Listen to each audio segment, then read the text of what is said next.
Olá pessoal, hoje nós vamos falar sobre o filme Anora.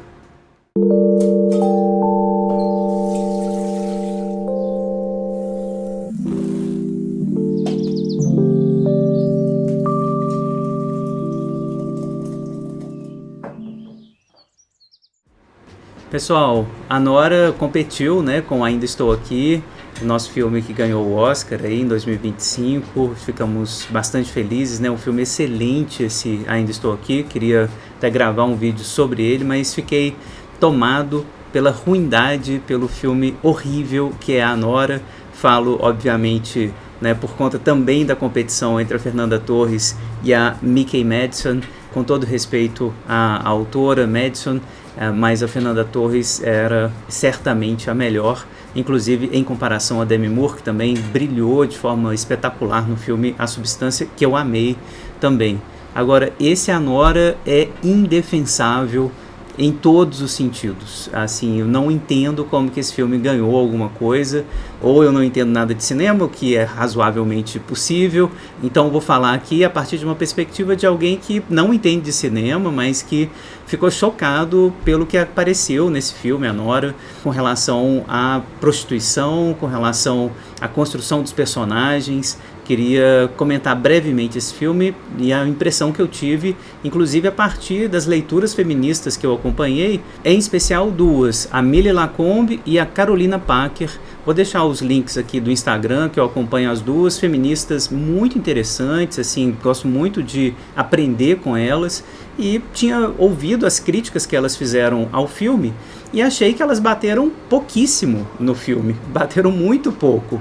Falaram, principalmente, o argumento das duas vão mais ou menos na mesma direção, em especial a da Carolina, de que a Nora explora aquilo que é chamado de male gaze, o olhar masculino. Male gaze é uma expressão que aparece nas críticas de cinema articuladas à psicanálise, que diz da fetichização do corpo da mulher. A mulher explorada como objeto visual, aquele corpo que deve ser visto pela sua beleza, reduzido à sua juventude, reduzido à sua genitalidade, um corpo retirado, por assim dizer, do campo da subjetividade e explorado sexualmente para o gozo dos homens, para o gozo escópico, voyeurístico dos homens. Então, essa leitura que a Carolina faz é perfeita, eu acho que se aplica perfeitamente ao filme. Existem ali, desde o início, a cena inicial do filme, são as mulheres dançando ali num clube de striptease em Nova York, E depois as cenas dela dançando, da Anora dançando pro marido, namorado russo adolescente também, uma cena na casa em especial, tem essa cena um tanto ridícula, eu vou comentar isso, dela dançando para ele. Então tem sim, certamente, as colegas têm total razão, uma exploração desse corpo que é reduzido à corporeidade propriamente dita, que é reduzido a esse objeto escópico para o gozo dos homens. Estamos totalmente de acordo com relação a essa leitura, acho importantíssima trazê-la aqui. Então, a gente está falando de uma objetificação do corpo da mulher que, necessariamente, a gente vai ter que enfrentar um certo paradoxo quando quiser falar sobre isso no cinema, na literatura, nas artes de maneira geral. Como é um paradoxo? Observe, como falar da objetificação do corpo da mulher sem tornar a objetificá-lo mais uma vez. Então, no filme A Substância, só para fazer uma comparação breve, aqui não vou entrar no mérito do filme, que eu achei excelente, a gente pode, sem dúvida nenhuma, estar ali no limite dessa objetificação quando a gente mostra o corpo da atriz que está ali novinha, saindo do corpo da Demi Moore. Beleza, a gente está vendo aquele corpo extremamente mostrado com aquela ênfase para a sua objetificação. Mas, naquele filme, Na Substância, fica evidente a crítica. A Demi Moore está ali desesperada, ficando totalmente apodrecido, o corpo envelhecido, terrivelmente marcado pelo esse alter ego absolutamente belíssimo, extremamente sedutor, etc. o tema do filme era esse. Então acho que ali o paradoxo ficou interessante, né? Trabalhado de uma maneira muito interessante e ainda catapultado no final por aquela monstruosidade que aparece. O filme é genial, genial aquele filme, nesse sentido de mostrar esse paradoxo. Olha, eu vou ter que mostrar um pouco a objetificação desse corpo da mulher para vocês verem o absurdo que é a objetificação do corpo da mulher. O que isso traz efetivamente de consequência psíquica. Então ali eu acho que houve uma exploração genial dessa objetificação. No caso de Anora, isso além de não ter sido feito, né, a objetificação aparece e está ali posta mesmo, ó, o corpo é esse mesmo, é um corpo bonito, eu vou falar da objetificação, objetificando mais uma vez. Vou deixar objetificado do jeito que está. A crítica, por assim dizer, à objetificação, que poderia ter aparecido um pouco no final do filme, ela não é suficiente para compensar, por assim dizer, a necessária objetificação do corpo para falar desse tema, que é, obviamente, um tema presente quando a gente fala de prostituição. Então, né, as colegas feministas têm total razão, Carolina, Mili Lacombe, enfim, outras colegas que eu olhei, né, no Instagram e que eu continuo a aprender muitíssimo com essas críticas. Achei que elas bateram pouco mesmo, assim, eu acho que faltou no comentário das colegas que eu acompanhei a crítica à prostituição.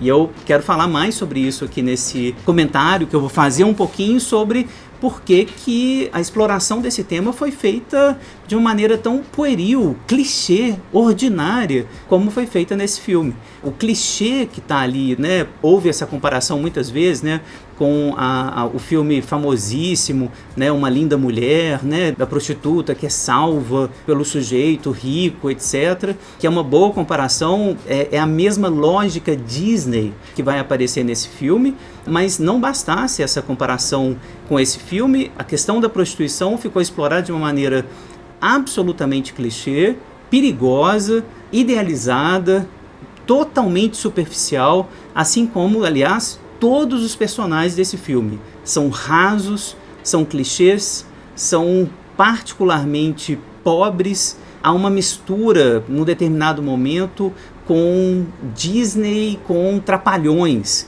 A cena da perseguição do menino, aquilo ali é meio Trapalhões, né? Um cara vomitando, escorregando no chão, uma comédia que invadiu o enredo, o roteiro, realmente é muito ruim. Do ponto de vista psicanalítico, você sabe, o Freud falou da prostituição algumas vezes, né? Já gravei alguns vídeos sobre isso. Quando o Freud fala da psicologia do amor, ele vai falar principalmente da psicologia do amor dos homens, né? Assim, como os homens amam. E o amor à prostituta é um amor assim muito importante, né, que vai aparecer na obra do Freud. Relembrando aqui alguns vídeos, né, que eu já fiz, que a gente já leu alguns textos do Freud. O que significa, né, amar a prostituta, salvar a prostituta para o Freud? Para o Freud, essa leitura está intimamente correlacionada ao complexo de Édipo. A mulher, ela é dividida em dois grandes campos. A virgem, a mulher pura, que significa e representa a mãe purificada, que a gente não pode transar, e a mulher que é suja, do mundo, absolutamente sexualizada, objetificada, a puta, a prostituta. Com ela a gente pode transar, a gente pode desejar, a gente pode realizar todos os desejos e, em contrapartida, com a mãe, essa outra purificada, a gente pode amar, mas não pode desejar. Então, de maneira geral, o Freud vai fazer esse desenho para pensar na sexualidade dos homens a partir da sociedade burguesa, capitalista, machista, misógina. O Freud ele faz esse desenho para dizer, olha, a constituição sexual dos homens leva a esse tipo de divisão aqui. E aí, para complicar as coisas, essas coisas, de maneira geral, elas precisam se articular para que a gente possa efetivamente, enquanto homem heterossexual, poder gozar com uma mulher e amá-la ao mesmo tempo, transar com ela, desejá-la e amá-la. O Freud dizia que essas correntes, né, sensuais e ternas deveriam se articular para que o amor maduro, absolutamente adulto, pudesse efetivamente se concretizar. Então, juntar a ternura com a sensualidade. Essa tarefa, muitas vezes, a gente não consegue fazer. Os homens falham nisso e mantém, então, essa divisão. Uma das formas disso aparecer na clínica é essa forma dividida. Eu amo a minha esposa, mas não consigo transar com ela, e consigo transar com as prostitutas, com as mulheres de baixo valor social, etc. Então, a forma clínica mais comum é essa.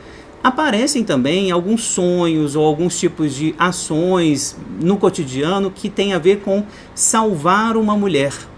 Salvar a mulher, por assim dizer, dessa prostituição dela, que ela, na verdade, representa a sexualidade da mãe junto ao pai. Se a minha mãe transa com meu pai, quando a criança descobre isso, né? Então ela é uma prostituta. Ela é uma prostituta como qualquer outra. Se ela transa com meu pai, é porque ela transa, então, com todo mundo. É a lógica bem infantil da criança machista, misógina, né? Do mundo ocidental, da burguesia ocidental, que está criando esse menino que está fazendo esse tipo de equação. Se ela transa com todo mundo. Se ela deseja, ela é uma puta. Esse menino aí, ele está representando o homem ocidental de maneira geral. Eu preciso, então, salvar a minha mãe. Eu preciso salvar essa prostituta e retirá-la do campo da prostituição. Essa é a base edípica dessa fantasia que vai aparecer nos homens de maneira geral. Muito bem, isso acontece na realidade, no mundo da prostituição? É claro que sim, a gente já ouviu essa história várias vezes, relatadas inclusive pelas prostitutas, os grandes relatos que a gente tem, que são muito importantes, né, antropológicos. Se a gente vai fazer pesquisa nesse campo, a gente vai ver vários tipos de relato. Eu vou separar aqui 3 grandes tipos de relato que a gente vai ver no campo da prostituição. O primeiro deles, que eu acho mais importante, são os relatos de violência. Então, acho que esses são os relatos mais importantes e os mais comuns. Como que o campo da prostituição está instituído pela violência dos homens, né? O segundo tipo de relato é o relato cômico, de fato, isso existe, isso vai aparecer em Anora também, principalmente essa cena cômica do adolescente, do homem que transa mal, né, ou que transa muito rápido, né, que goza rápido demais, ou que é fetichista, ou que tem fetiches estranhos. Então isso aqui também é um campo literário comum, um topos literário comum nas literaturas de prostituição, o topos cômico, então trazer o homem no seu ridículo, isso também é importante na literatura. E um terceiro campo literário ligado à prostituição tem a ver exatamente com essa dinâmica Disney, que é a saída da prostituição, que pode ser tanto pela salvação dos homens, quanto Bruna Surfistinha aqui como exemplo notável desse tipo de topos literário, eu consegui, né, me aproveitar do poder ali instituído no campo da prostituição para comprar minha casa, para escrever um livro, para ajudar a minha família, etc. E eu me salvei a partir das engrenagens do poder que tentavam me destruir. Então, 3 grandes campos literários que a gente pode explorar sempre nos filmes, na literatura, etc. E, obviamente, na exploração psicanalítica, antropológica, quando a gente falar de prostituição. A violência, o cômico e a salvação. A Nora acaba falando um pouquinho dos 3, de maneira muito ruim, né? Os 3. A violência, aliás, e aí por isso que eu acho que as feministas bateram um pouco nesse filme, ficou absolutamente de lado nessas cenas meio que banais do segurança, o Igor, né, segurando a Nora ali, né, tipo essa cena dela sendo agredida pela sogra, ridículo, que também foi ridículo, essa mãe fálica do adolescente que aparece ali, né, para consertar as coisas, né? Ou seja, aquela violência que vai aparecer no filme de maneira bem comedida, né? Vai aparecer a violência também clichê das prostitutas que brigam ali no clube de striptease, absolutamente clichê, e vai aparecer, obviamente, né, a violência no final, né, na cena final, dela se reconhecendo, é um momento um pouco mais denso do filme, né, dela reconhecendo que ela não pode ser reduzida a um objeto sexual, que ela precisa de carinho, ela precisa de cuidado, ela precisa de amor, né, que a princípio parece encontrar no olhar do Igor, esse segurança troglodita, mas que no fundo é bonzinho e que vai salvá-la, né, vai marcar ali um mínimo de empatia, um mínimo, né, de cuidado que alguém deve ter, os homens devem ter para com relação às mulheres. Quando eu digo que as feministas bateram pouco, a sensação que eu tenho é que falar de prostituição sem falar da violência institucional que constitui esse campo é absurdo, é perigoso, é algo como dizer da violência contra as mulheres, tentando falar que isso é uma situação menor, excepcional. Não! Quando a gente fala de prostituição, é preciso lembrar do grande tráfico, por exemplo, de mulheres que existe no mundo, na Europa e nos Estados Unidos, do grande turismo sexual que existe no mundo, dos europeus, dos norte-americanos, na América Latina, que isso tem que ser colocado em primeiro plano, de que a violência é o que institui propriamente o campo da prostituição. Né? Não é um desejo que algumas meninas possuem para emancipação social, para conseguirem viver às margens do capital, como é o caso da Anora. Né? Então, assim, tá bom, uma menina bonita, novinha, vai tentar, nas margens do capital, se apropriar do poder que o capital institui para esse corpo específico. Ah, eu sou bonita, eu posso capitalizar meu corpo, eu vou então ganhar $10 mil numa semana, né, e fazer disso então, né, o meu modo de resistência diante, né, da institucionalidade, da violência dos homens, né, que não permite que eu exista. Então a gente está falando da pequena vitória dos oprimidos num regime de opressão absolutamente destruidor. Né? A gente está falando, gente, assim, do campo da prostituição de crianças no Nordeste brasileiro de 14, 12 anos de idade que são obrigadas a se prostituírem ali pelas famílias, né, pelo regime social, né, na pobreza latino-americana para europeus e norte-americanos. A gente está falando de meninas, né, de 18 anos, de 20 anos de idade que são sequestradas na Europa, nos Estados Unidos, que são atraídas pelo green card, enfim, pela lógica do capital, que objetificam esse corpo de maneira absolutamente violenta. Então, todos os relatos que a gente tem, que eu acredito, é a maioria dos relatos, de violência, de adoecimento do corpo, de agressão, isso não aparece em nada no filme, nada. É um clube de striptease com um cafetão engraçadinho. Vejam, o cafetão que aparece, libera ela no Réveillon, libera uma semana para trabalhar.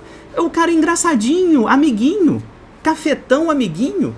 É um clichê absurdo, é algo assim completamente surreal, como se as relações de poder que instituíssem a prostituição nos Estados Unidos fossem na ordem da amizade. Não é. Isso pode acontecer, assim, excepcionalmente, é óbvio que pode. Né? Um cafetão, gente boa, né? Que vai ser amigo das suas companheiras prostitutas e vão fazer ali, né, uma comunidade baseada na amizade. Mas, gente, é muita ingenuidade acreditar que isso é a regra. Isso é uma excepcionalidade absurda. E aí, isso é muito ruim quando isso aparece no cinema. Porque, mais uma vez, a gente acaba criando toda uma ideologia, né, um conjunto de ideias que vai amenizando a ideia de que a prostituição é tranquila, ela pode ser uma forma de resistência razoável, tá tudo bem, ela não tá dentro de um campo de absoluta violência, de absoluta reificação e objetificação do corpo das mulheres. Se você está me acompanhando até aqui, você já viu, não gostei nada do filme, mas enfim, compartilhe, clique aí em curtir, em comentar. Você gostou do filme? Me explica por que você gostou desse filme. Se você gostou, me explica aqui no comentário por quê. Se você não gostou também, né, coloque aí seu comentário, me fala, né, se eu estou viajando ou não. Mas enfim, eu não consigo entender por que esse filme ganhou alguma coisa. Então me diz aí nos comentários, né? Se inscreva no canal, dê uma olhada no canal, no Seminário Clínico, para a gente pensar nesses temas, né, de psicanálise e arte, que tá cheio aqui no canal desses vídeos também. Muito obrigado por me acompanhar até aqui. E só para concluir, gente, assim, no final do filme, eu achei ok o final, mas também muito, muito ruim, porque explora um clichê, né, psicanalítico, um clichê psicológico muito, muito importante, que é: as pessoas não podem ser reduzidas à genitalidade. As pessoas não podem confundir a relação sexual com a relação afetiva. Então a Nora está ali no final, sendo despejada do sonho Disney, que ela ingenuamente acreditou, e o Igor, né, esse segurança, vai ser esse representante do homem que vai finalmente ter um mínimo de empatia, e ela vai então tentar algum tipo de contato afetivo com ele. E ela confunde nesse primeiro momento o afeto com o sexual. Então ela tenta ali transar com ele, beleza, mas no meio da trans ela se dá conta do horror. Não é isso que eu quero, não é isso que eu preciso. Não é dessa forma que eu tenho que me aproximar dos homens. Eu preciso me aproximar deles com o afeto, eu preciso do abraço, eu preciso da contenção amorosa de alguém.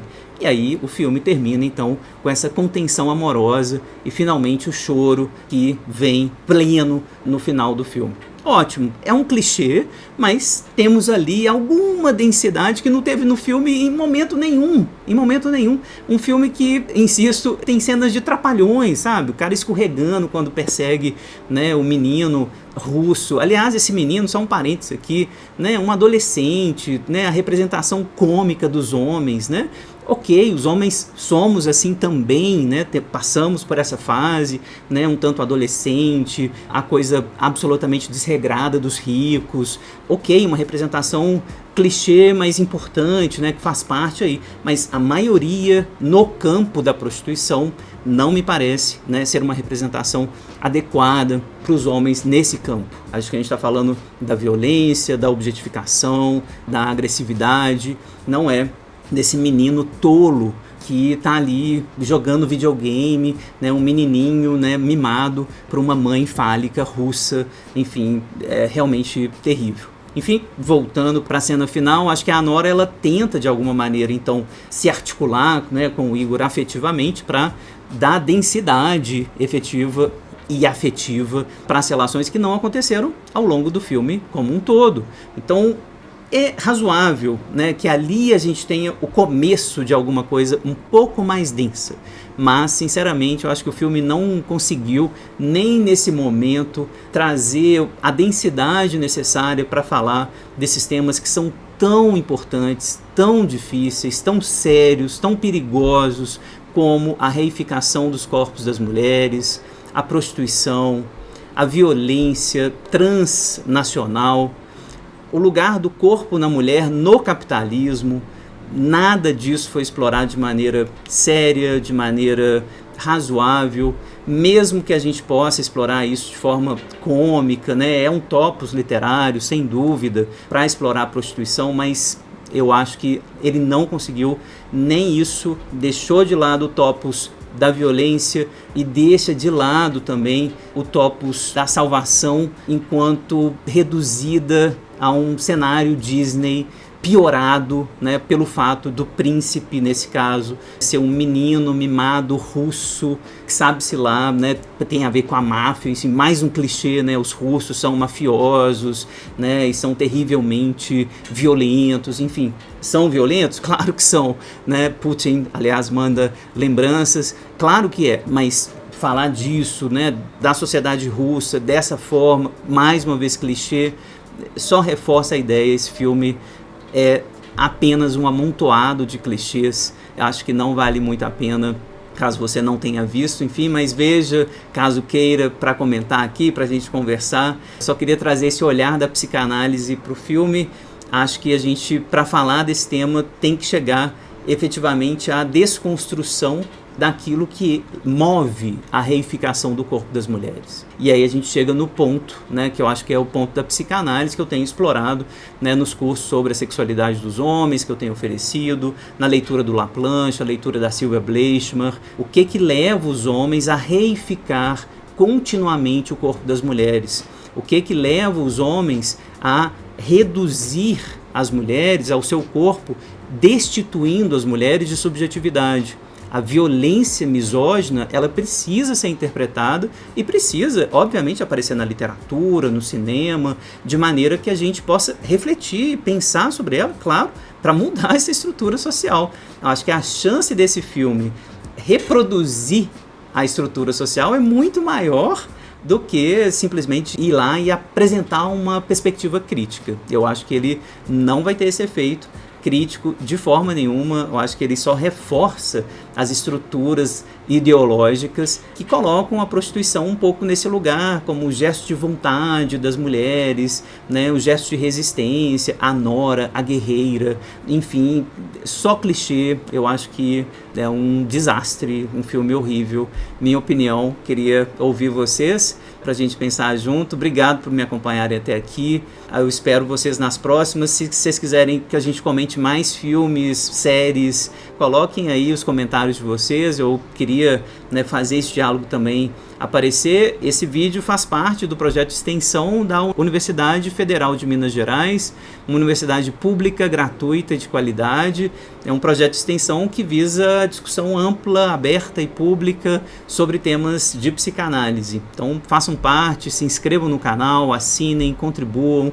A gente se vê na próxima. Até lá!